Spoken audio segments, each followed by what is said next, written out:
and an extra point. Michigan will play Washington for the College Football National Championship next Monday night in Houston. No debates, no speculation, just the info you need. That's your KBLA Sports Minute. I'm Ray Richardson. More news, opinions, and conversation when we come forward on KBLA Talk 1580. KBLA Talk 1580 and the Empowerment Congress, pursuing justice through participatory democracy. Listen to KBLA Talk 1580, Saturday morning, January 13th, from 9 a.m. to 11 a.m. for an exclusive forum featuring the candidates for LA County District Attorney. Join KBLA's Tavis Smiley as he helps navigate what promises to be a forum full of fire when the candidates trying to unseat current LADA George Gascon come together on stage on the campus of the Charles R. Drew University of Medicine and Science. Again, it's the LA County District Attorney Forum, live, exclusively on KBLA Talk 1580, Saturday morning, January 13th, 9 a.m. to 11 a.m., helping to raise your civic IQ. We're KBLA Talk 1580. We've got your black. I have a dream. On Friday, January 12th, as we head into Dr. Martin Luther King Jr. annual holiday weekend, KBLA Talk 1580 will announce a historic climate justice campaign aimed at California communities of color. KBLA Talk 1580 is joined in this historic effort by both public and private partners including LADWP, Metro, Caltrans, Cal Endow, the Sierra Club, and many other partners. There's a clear connection between Dr. King's moral conscience on the notion of reverence for all human life and the future of our world house. This year, on the MLK holiday weekend, KBLA assigns itself the task of elevating the climate conversation by amplifying the voices of those who are most impacted by the climate catastrophes we are witnessing in real time. Stay tuned for more details. At KBLA Talk 1580, Climate is king. With this faith, we will be able to transform the jangling discords of our nation into a beautiful symphony of brotherhood. First things first.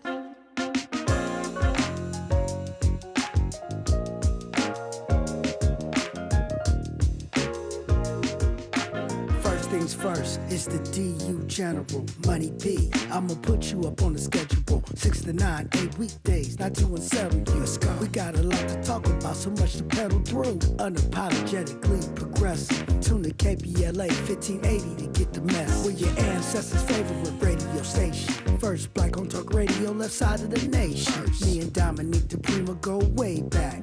Tavis Smiley making sure the station stays black. Discussing all the issues in our community.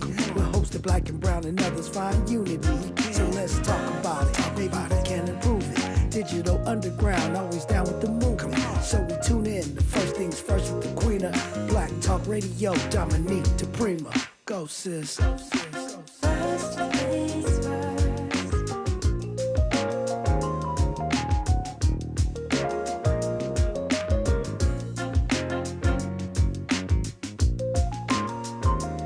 KBLA Talk 1580. Good morning and God bless. Happy New Year. I'm Dominique DiPrima.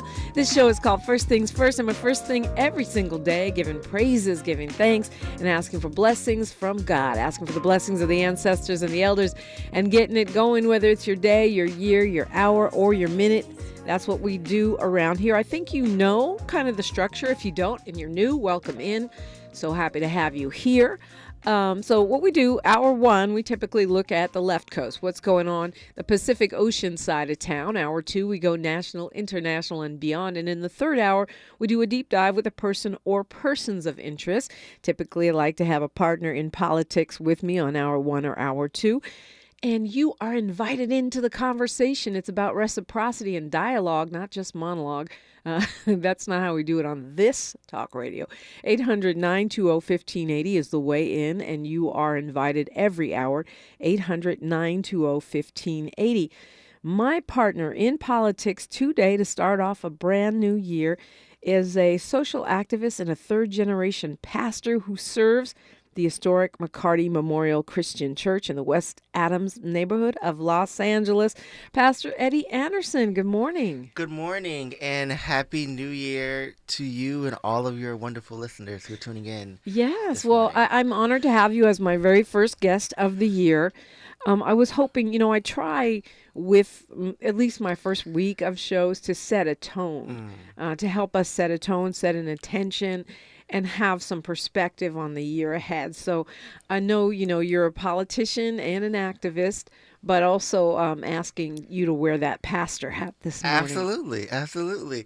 I told my congregation on Sunday that 2023 was a year of lessons. But in 2024, you have to take those lessons into 2024 so that God can open the door on your behalf.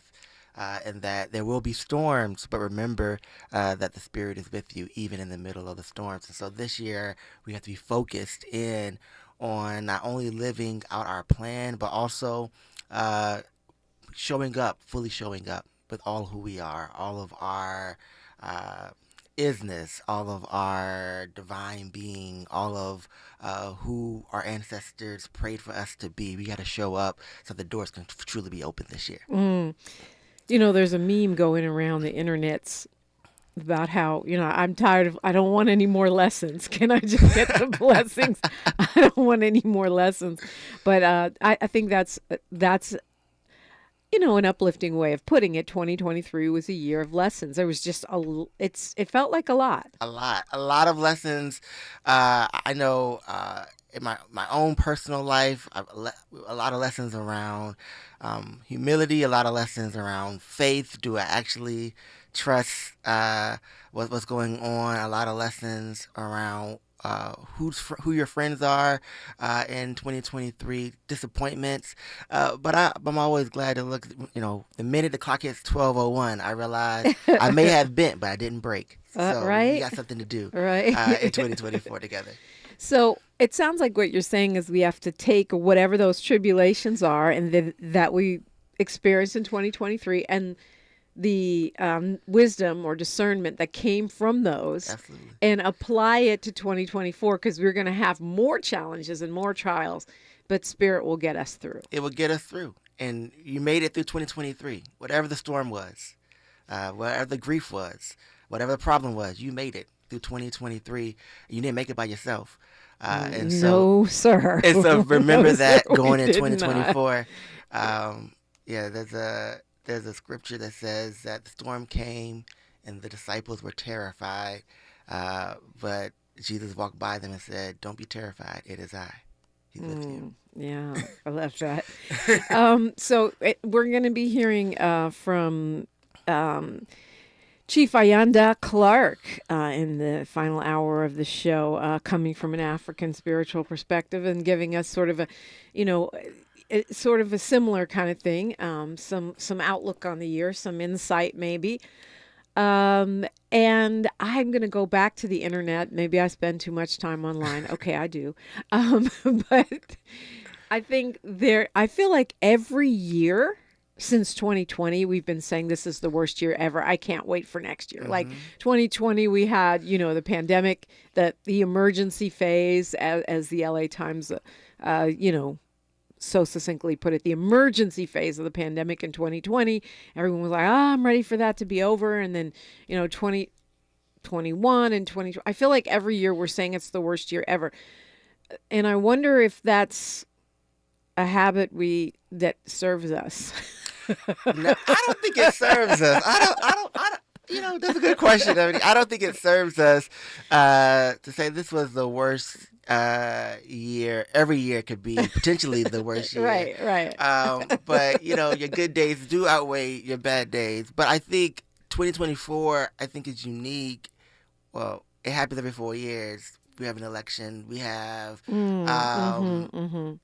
economic shifts that begin to manifest, and things that you sowed in 2020 are now just beginning to reap. Right? Okay. And so right. that's that 4-year cycle. That's how I see it. Yeah, the 4-year cycle of harvest, right? And so we sowed a lot of things in 2021, 22, 23, and sometimes it looks darkest right before the dawn. Yeah. And so I think 2024, I'm calling in groundedness. Because if anything I learned through the disappointments of 2020 all the way to 2023, and there were plenty, was stay grounded.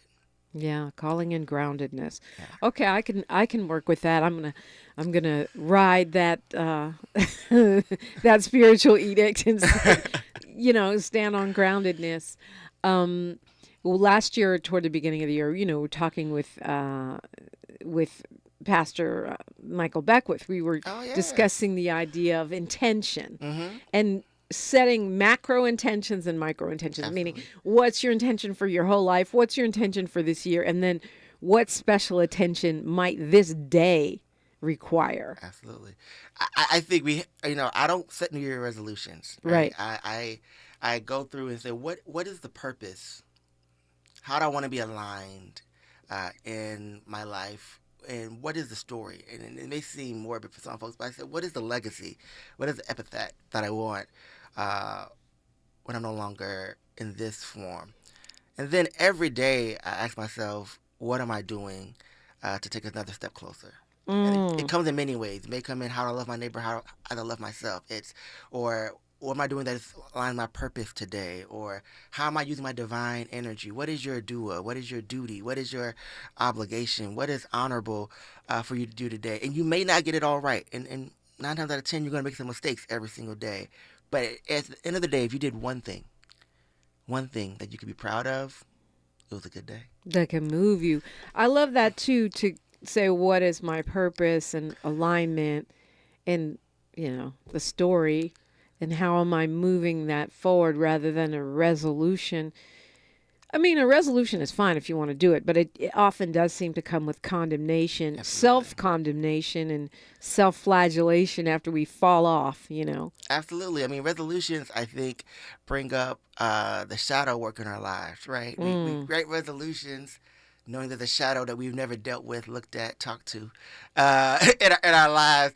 And we won the first 2 rounds, but we didn't take the lessons from the previous year, so it catches up with us. Eventually something falls out, and then you back at square one saying, oh, I didn't do it, or I didn't lose the weight, I didn't go to the gym, I didn't make that phone call, I didn't start the business, I didn't write that book. I think that's not good. Because we have to lean into the light in our life sometimes. We have to look at the shadows around us and say, I know you're there. Acknowledge it, and every day I'm going to shine just a little bit more light. And sooner or later, there'll be too much light, so that shadow can't be there anymore in your life. Talking with Pastor Eddie Anderson and you, 800-920-1580. I want to look at some things going on around here since a lot has happened while we were doing whatever we were doing during the holiday period. And I'd love to hear your thoughts. What was great in what was the blessing? What was the lesson of 2023? What are you looking forward to this year? And what you think about where we are right now.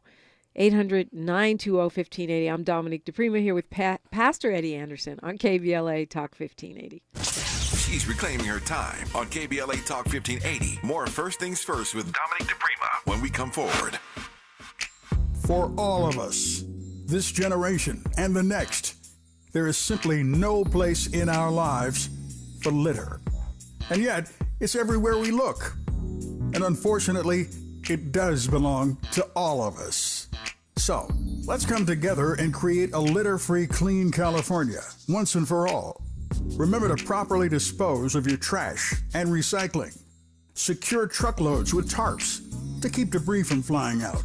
Clean out your car when you're at a gas station. Take pride in your community by organizing a cleanup event. Or join a cleanup event near you. Zero litter is the goal. Join us at cleanca.com. That's cleanca.com.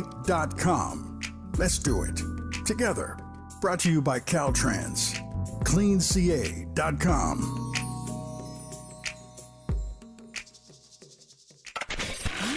We've got a lot to talk about. Are you interested in catching up on all the latest entertainment news, trending topics, and exciting interviews? I got you. Tune in to The Raw Report with Robin Ayers, Monday through Friday, 6 to 7 p.m. I'm your host, Robin Ayers. Join me every weekday with some of the best entertainment contributors in the business as we break down what's going on, who's got next, and what not to miss. Only on The Raw Report with Robin Ayers. Unapologetically progressive. KBLA Talk 1580. We've got your black.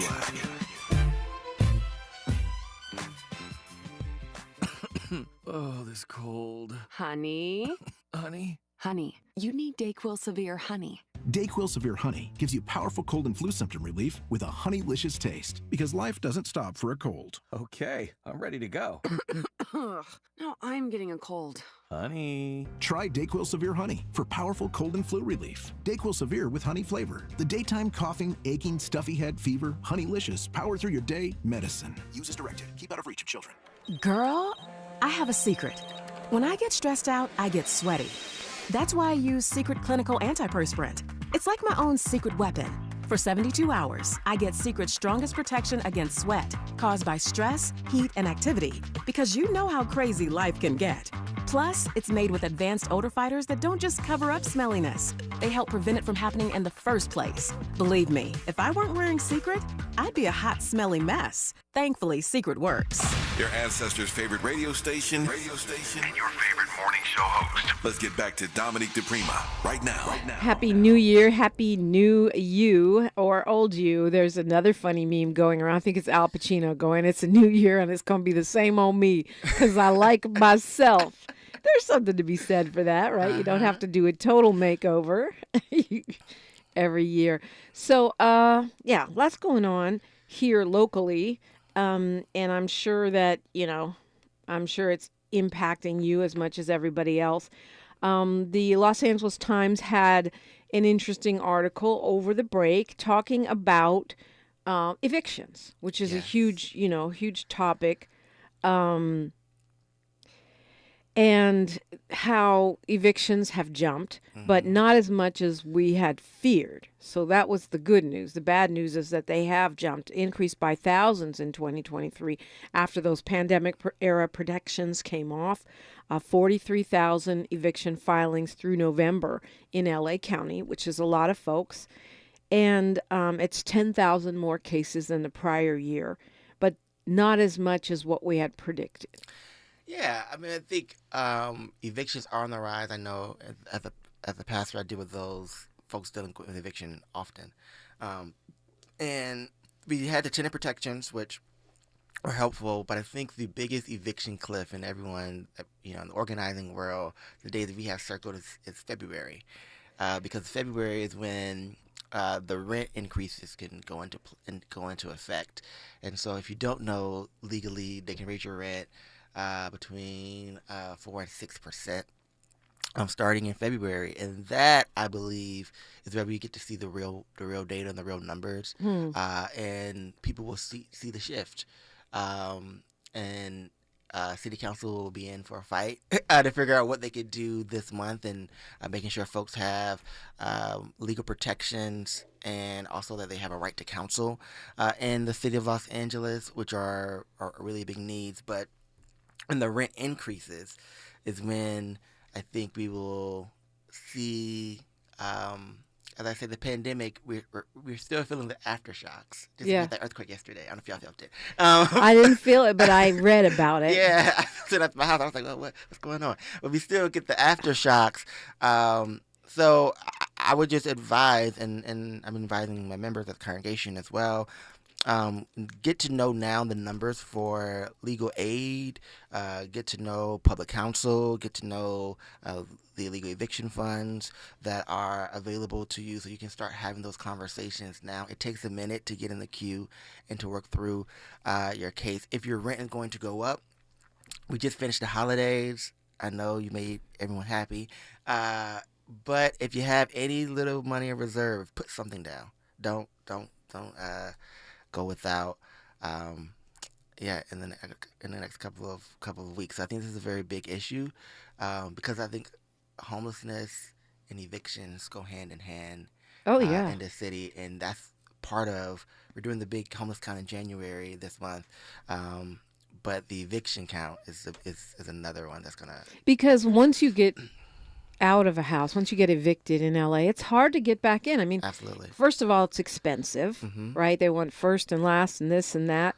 And then secondly, there's just not that much available. So although I have seen more available lately, maybe because people are getting evicted. Yeah. But I think it's worth giving the LA City Council some credit because one of the reasons we may not be seeing the numbers we were expecting is those renter protections that they put in place, which make it a little harder to evict someone. It makes it a little harder to evict someone, and that's, kudos to the LA City Council for doing that.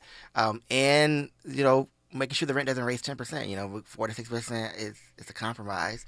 Right, because on the mom and pop landlord side of things, I still feel like we LA County, we the activists, we the state of California, unfairly expected small landlords to carry us through the pandemic. That doesn't even make sense. How is it that if I'm a small landlord, I'm supposed to subsidize the county, city and county by keeping people housed? I know there were some programs to reimburse those landlords. But just the idea, and I'm not talking about corporate landlords, but just the idea that regular folks that own buildings or whatever, or duplexes, are supposed to pay to get our community through a pandemic doesn't make any sense. Does not make any sense because, owning property usually is a lifelong dream. If you're able to own a couple of them, for some folks, they're on fixed income, so that property, that revenue from those properties are the ones that help keep LA whole. And if we're being honest, mom and pop landlords are the ones who've been giving people the break, have the affordable rents. They're not charging you, $6,000, knowing that they have 20 units. Right, and they're a little more flexible maybe on credit and things like that. Yeah, those are the black people and Latino people that are giving black and Latino people a chance to be housed in LA. Why should they have to underwrite a pandemic? It doesn't make sense.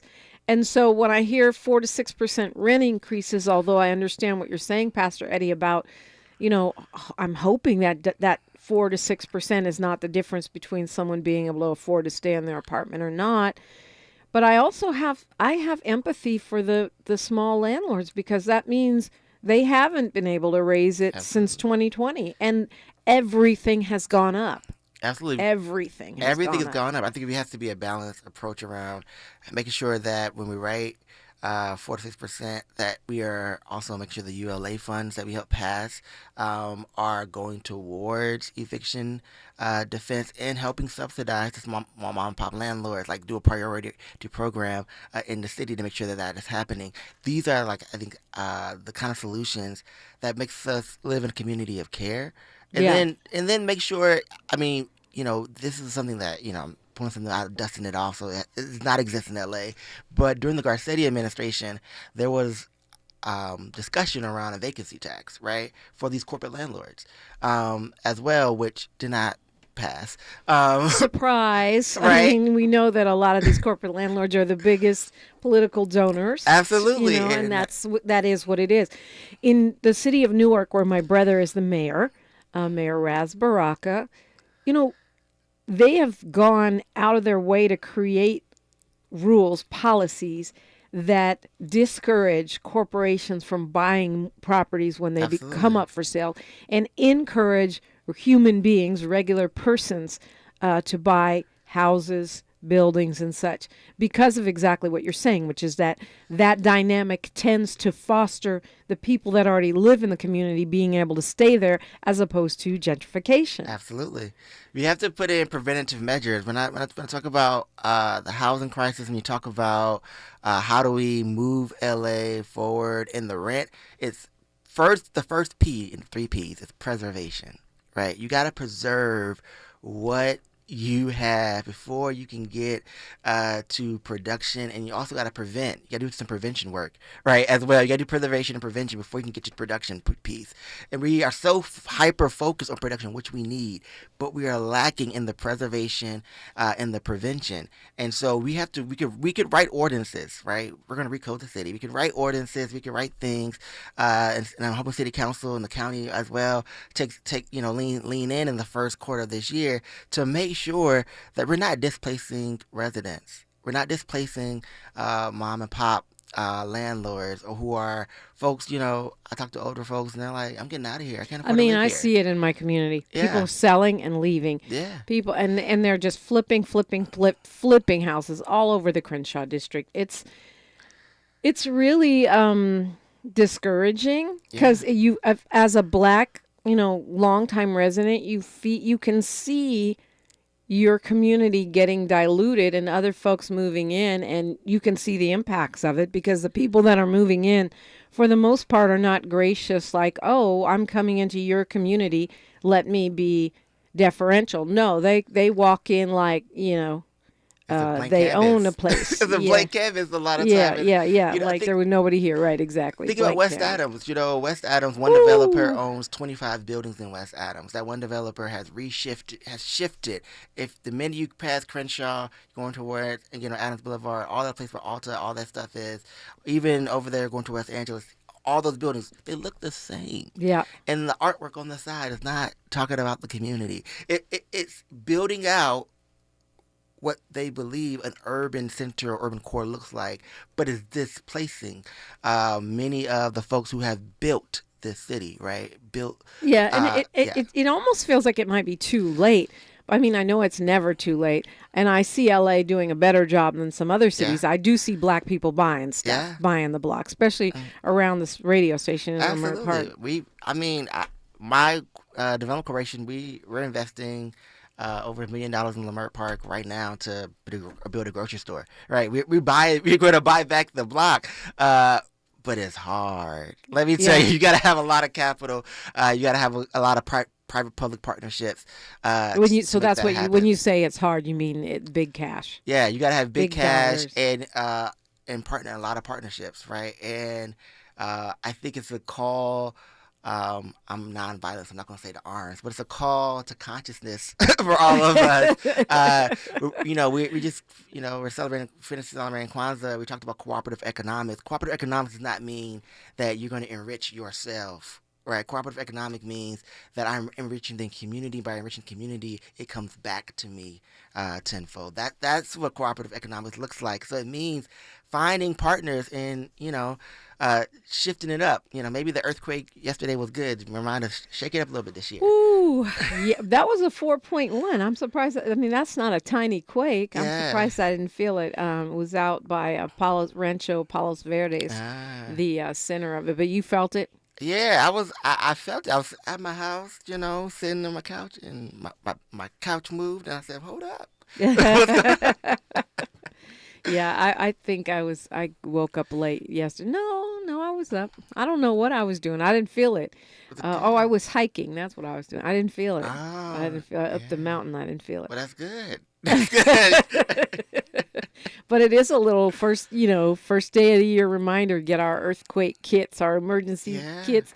After all the emergencies we've had, you got to have water. You got to have canned goods, flashlight, maybe a little old-fashioned transistor radio, so you can find out what's going on. And your medications. It's serious business. In LA, you need to have that. We've got news, traffic, and sports right now. Looking forward to getting Pastor Eddie's take on some other hot topics here in the LA area, including former council member Weezar getting sentenced shortly. It's KBLA Talk 1580. More of First Things First with Dominique DiPrima when we come forward. We thank you for sharing a part of your Tuesday with us here on the Black Information Network. I'm Mike Moore. Now, here's the latest. A major gang trial is resuming in Fulton County, Georgia today. African-American rapper Young Thug and nearly a half dozen others are facing racketeering charges for their parts in the Young Slime Life gang. One of the defendants in the case was stabbed at the Fulton County Jail multiple times in early December. The prosecution is still in the middle of calling witnesses. A California man and his 10-year-old son are facing charges after the boy allegedly shot and killed another child with his dad's gun. Cops said they found the 10-year-old victim unresponsive in a parking lot in Sacramento when responding to reports of a shooting. The child was taken to an area hospital where he was pronounced dead. And that's the latest. I'm Mike Moore from your 24/7 news source, the Black Information Network and BINnews.com. Is this the Tiger? This is the KBLA Sports Minute with Ray Richardson.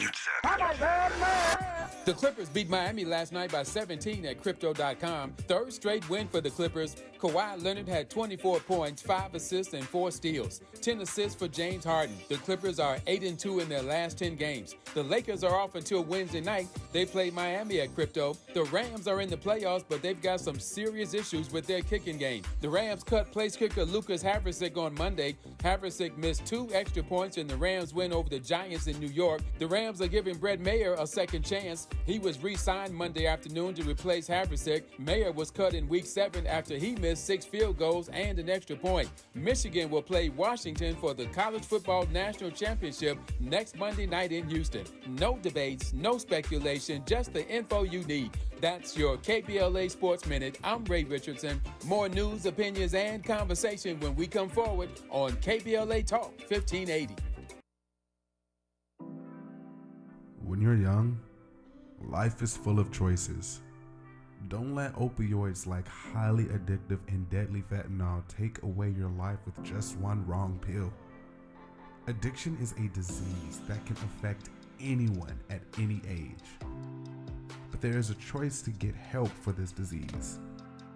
Find medically proven treatment options, including virtual, at choosemat.org. On your period, sudden gushes happen without warning. But now, you can say goodbye to stand-up gush fears, thanks to Always Ultra Thins with rapid dry technology. It absorbs gushes 2 times faster than the leading store brand and gives you up to 100% leak-free protection. Hello, clean and comfortable with Always Fear No Gush. People who come to Cricket stay with Cricket, just like our customer Jaron. I'm the singer and guitarist in a band, and I use my Cricket phone for everything. It's basically like another band member. Don't miss a single beat. Switch today and get a free Samsung Galaxy A14 5G. Smile, you're on Cricket.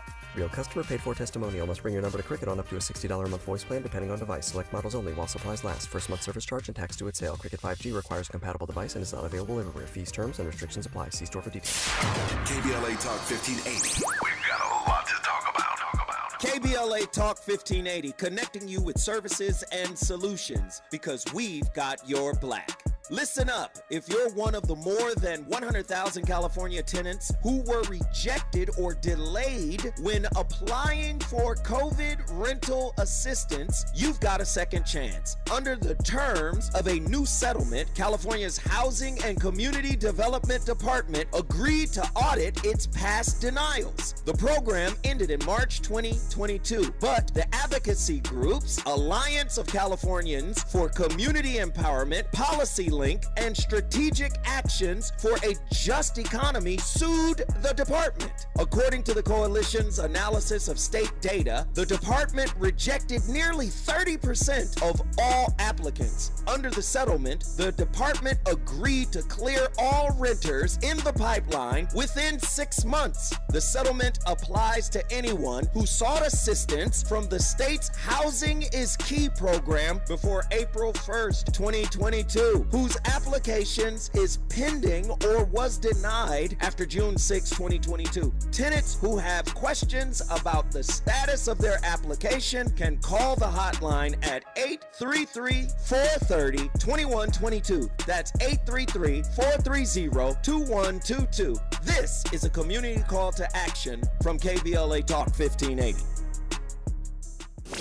Thanks for waking up with Dominique DiPrima on KBLA Talk 1580. Thank you so much for waking up with us, for starting your year with us, and for calling if you got something to say. 800-920-1580. I'm Dominique DiPrima, here with Pastor Eddie Anderson, who is over McCarty Memorial Church. Remind folks when they can go hear you preach, which is another good thing to do to start out your year. Absolutely. You can come join us 1045. We're the historic church at 4101 West Adams Boulevard, Adams and Crenshaw, McCarty Memorial Christian Church. We would love to see you in the place. We believe see, love, and act. That's how we believe we move forward. And you're very precise. 1045. You don't say, Yeah, I mean, I'm going to pray with 10. the congregation. We may need to move that back 15 minutes. But we've been 1045 for 50 years. But we're going to move it back. New year, try something new.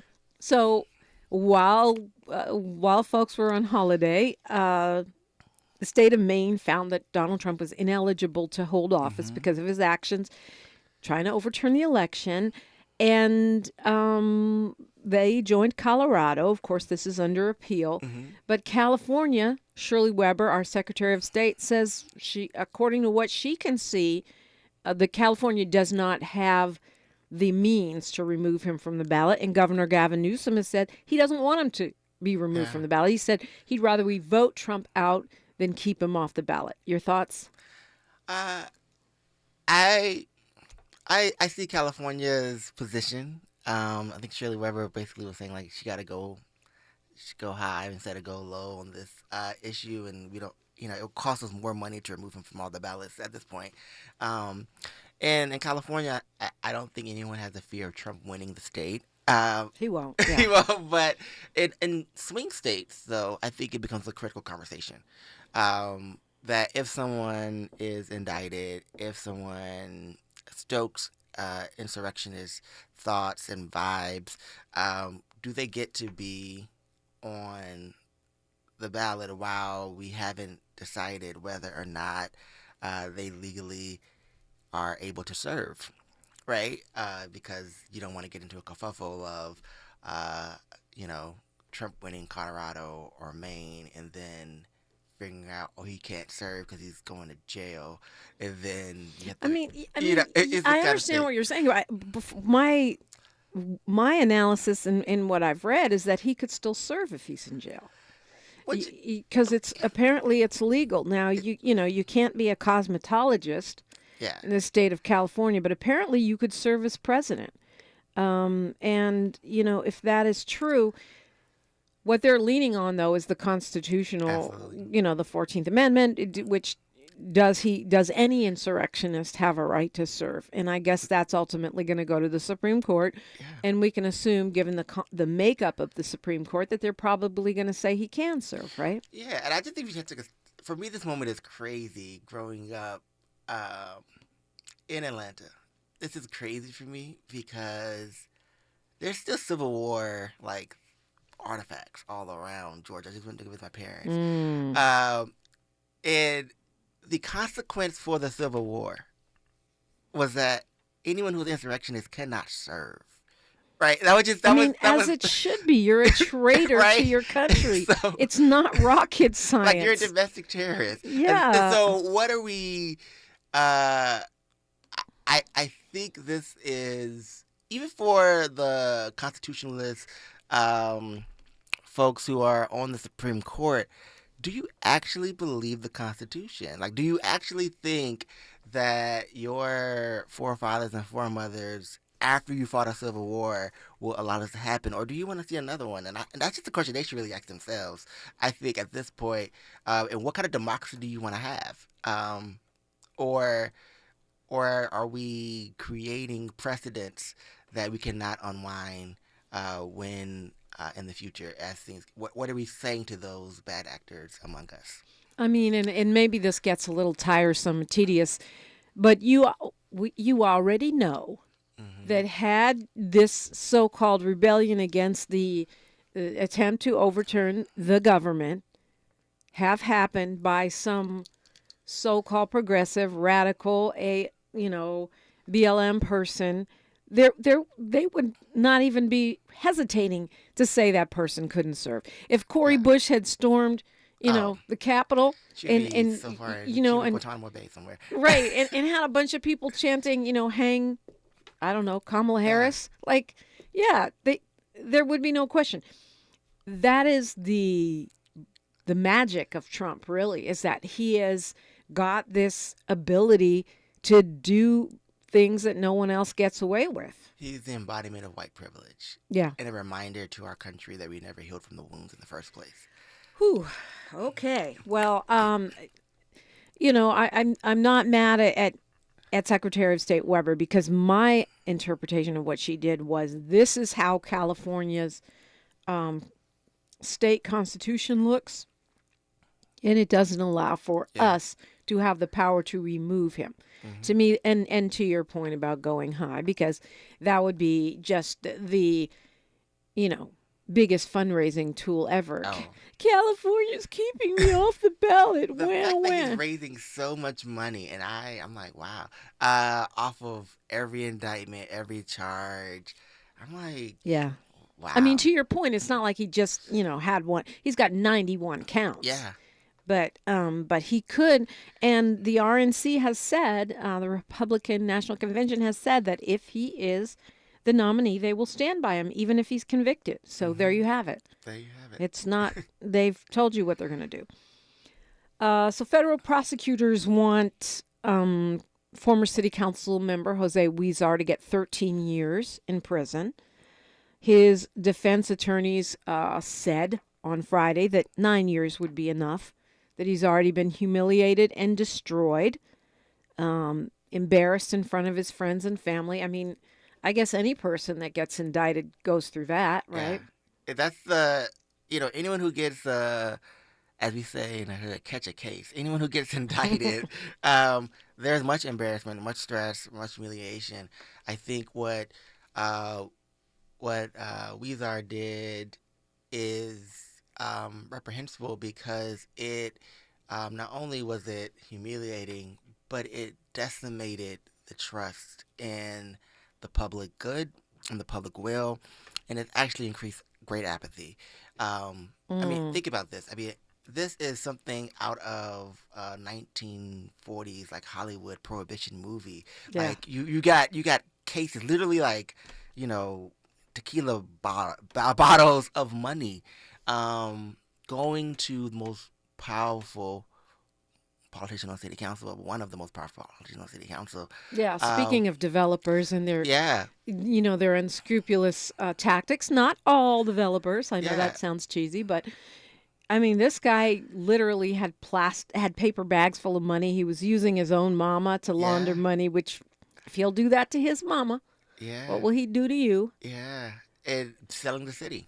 And they want $1.3 million in fines and restitution. So it sounds like you're saying, I mean, because he actually pleaded guilty, and they agreed to a range between 9 and 13 years as part of that plea agreement. You're saying go to the maximum? Well, I go to the one that makes it a deterrent for anyone. The case was clear. There was no ambiguity in this case, right? Yeah. In other cases that we've seen around city council, there may be some ambiguity. There's no ambiguity here. It's like, as we say, follow the money. Right, and it's personal enrichment. I mean, I think, the temptation is to say all politicians are corrupt, and that is what we hear coming out of conservative corners in the city. But you can't compare a current price to a council member Huizar, because Huizar literally was taking money to enrich himself, laundering money through his wife, through his mama. Yeah, and the impact of that is felt greater. I mean, if you think about this, if you're selling downtown to the highest developer, and that developer is then displacing folks who could live there or businesses that were there previously. Right. The economic impacts and the social disturbance that you're creating is generation long. I mean, just one bribe alone, $600,000 to pay off someone that he was allegedly sexually harassing. To settle that case, he got a bribe from a developer. Whoa, just problems on problems with that. Yeah. I mean, you know, we all make mistakes, but we all don't stuff hundreds of thousands of cash in paper bags. Yeah, we don't. Yeah, and I think the other big piece that folks should realize is that your position of power is, he was over like planning, right? So, you know, people, you know, look to him to figure out what could get built not only in his district but across our city. So we have to ask a question. We have to ask a serious question around what is the economic harm that has been done? What new developments or innovative ideas that could have helped us with the homelessness crisis, helped us in the affordability crisis in the city, were deferred, deterred, or flat out denied because someone didn't pay to play. Yeah. They had $129,000 in cash laying around the house when the feds came in, and so he forfeited that already, but they want another 1.5. It'll be interesting. That should be coming up, I think, this week to see where they go with that. His attorneys say 5 years from now, no one will remember whether he got 9 years or 13 years. But I don't know if I agree with that, because when we look at cases like this, we look back and say, what punishment came out of it? Did they get off with a slap on the hand, or did they deal with a significant punishment? Absolutely, and I think the question is, what is the precedent? What do we believe about LA? And other folks have gotten much longer sentences for way less. I'll just say like that. Yeah, well, yeah. I mean, that's a whole other can of worms that we could get into about, do we have consistent policies and consistent punishment, citywide, countywide, statewide? I think all of us would say no, but the question is, how do you fix it? And I'm not sure what that answer is. Yeah, I think it'd be interesting. I'll be reading the LA Times and On the Record to see where this goes. And it's interesting. And this has been going on for like 2.5. I know, that's the other years. thing. How did this get stretched out? Like how does he stay out on bail for years while they no sentencing? I don't. Nothing. I'm not sure. I should know that, but I don't remember. So got a lot going on around here. When we come forward, love to talk a little bit about that. Got an update on the shooting in that Costco in Corona. Remember the police shooting inside of a Costco there, and plus Huntington Beach backing away a little bit after saying they would no longer celebrate Black History Month. Yes, Florida exists even here in Southern California. We'll look at that when we come forward on KBLA Talk 1580. Say the quiet part out loud. KBLA Talk 1580. Happy holidays from the Los Angeles County Department of Consumer and Business Affairs. DCBA is spreading the warmth this season with the Los Angeles County Rent Relief Program. Visit www.lacountyrentrelief.com. This program is available to landlords with unpaid rent expenses in Los Angeles County, excluding the city of LA. If you are a landlord with unpaid rent, you could be eligible for a grant of up to $30,000 per unit. Tenants with unpaid rent are also welcome to refer their landlords to apply for this program. To learn more about the program or to apply, visit www.lacountyrentrelief.com. This program is administered by the County of Los Angeles through its Department of Consumer and Business Affairs. Visit www.lacountyrentrelief.com. www.lacountyrentrelief.com. On Friday, January 12th, as we head into Dr. Martin Luther King Jr. annual holiday weekend, KBLA Talk 1580 will announce a historic climate justice campaign aimed at California communities of color. KBLA Talk 1580 is joined in this historic effort by both public and private partners including LADWP, Metro, Caltrans, Cal and Dow, the Sierra Club, and many other partners. There's a clear connection between Dr. King's moral conscience on the notion of reverence for all human life and the future of our world house. This year, on the MLK holiday weekend, KBLA assigns itself the task of elevating the climate conversation by amplifying the voices of those who are most impacted by the climate catastrophes we are witnessing in real time. Stay tuned for more details. At KBLA Talk 1580, Climate is King. With this faith, we will be able to transform the jangling discords of our nation into a beautiful symphony of brotherhood. We've got a lot to talk about.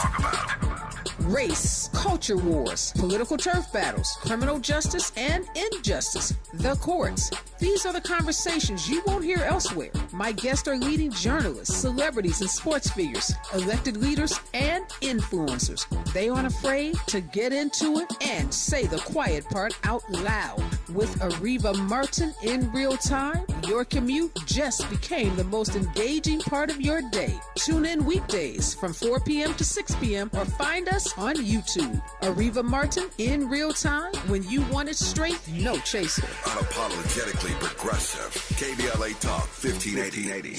We've got your black. Find a righteous rage and don't be afraid to say what you see.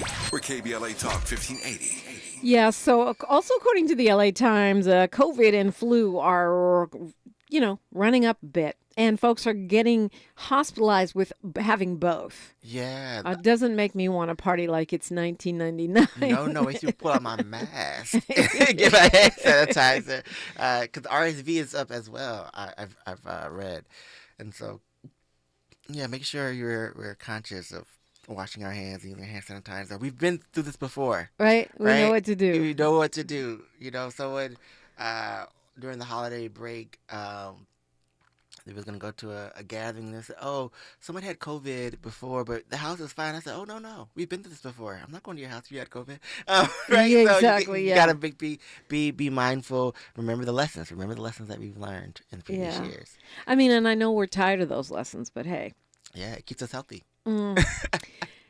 Before Xmas, a story came out that you said a lot of people have been asking you about, which is this allegation by some LAPD officers who are not being named at this time, that they were asked to investigate Mayor Karen Bass shortly after she took office, when she was deciding whether or not to reappoint Chief Moore, that Chief Moore asked to investigate her scholarship at UCLA, even though she had been cleared, at USC, even though she had been cleared by the ethics committee in Congress before she took that scholarship, even though it had already been hashed through and, weaponized during the campaign, with the Caruso campaign doing a nasty ad about it.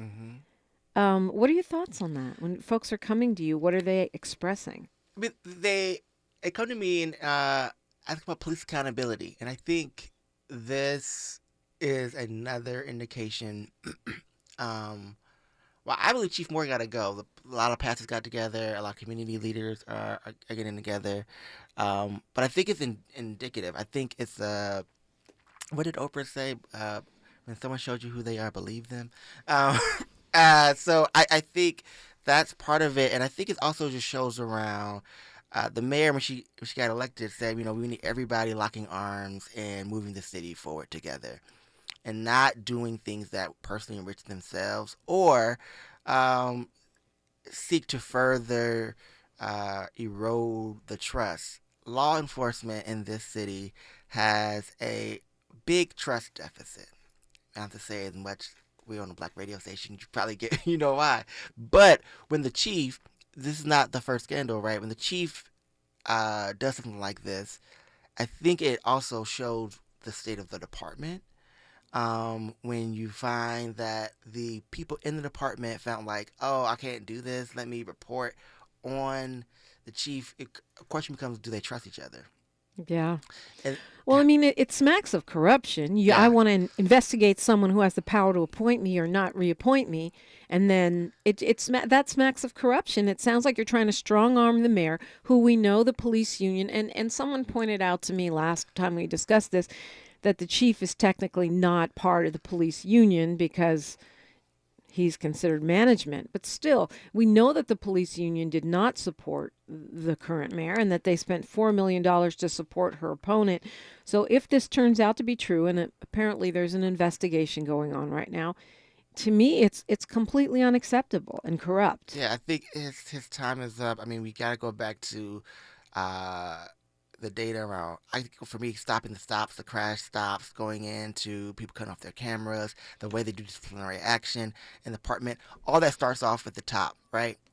So if the chief is not being upright and forthcoming, and I think it shows character for him to, at this point, say, let me step aside, let's give you leadership, let's move forward. If not, you want him to step aside based on character. I mean, if he wants to redeem any parts of his character. It's funny because he did say that he wasn't going to serve out his full term. He wanted part of the 5 years, but he didn't say how much of the 5 years. So it's like, I think it seems like what the chief is telling us is, I'll step down when I'm good and ready. Yes. And my impression was more in the 3-year range. We're 1 year into that second term now. Just to remind the chief that you work for the people, end of the day. Yeah. You work at the pleasure of the mayor, you work for the people.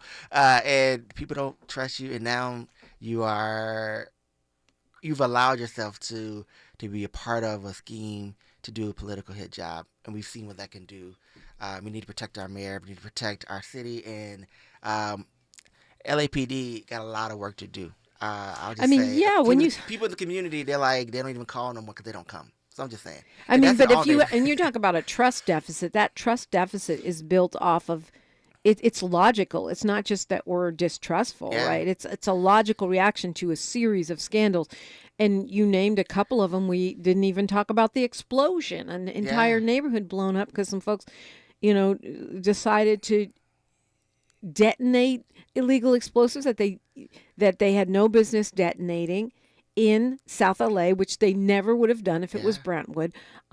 These are things that have happened on his watch. We have a high number of killings this year. And don't forget the Community Coalition along with Black Lives Matter and some other organizations right before Christmas announced a lawsuit against LAPD around these police chases and violent and traumatic traffic stops based on police databases where they say, oh, that could be a stolen car, where they stop people. That, that is yet another scandal. In 2020, everyone said, and we was on the streets, and folks looked at us and BLM and another community organization said, we want to reimagine public safety. We have yet to see it happen in Los Angeles fully. The mayor has put forth some proposals and created a department, office in her administration to kind of rethink that. I think let's get a new chief, new year, new vision, new leadership, and let's see what we can do, in our city, that could make all of us feel a little bit safer. Right. Okay, I can go with that. I do think, to your point, Mayor Karen Bass has created something new, which is the Office of Community Safety, to work in tandem with the Office of Public Safety, which is over police and stuff, whereas community safety is more like the grid stuff and, community partnerships. Double down on community partnerships. I mean, eventually we'll probably, figure out how do we get a department of some sort. But if we want to double down on circle and things of that nature, and making sure we have care teams and folks going out, and that we have people new kind of ambassador with neighbors in our community, we gotta have a different way to move forward. The reason I'm going to talk about this is also when people come and ask me this question is, I was right before the break, I was in a meeting.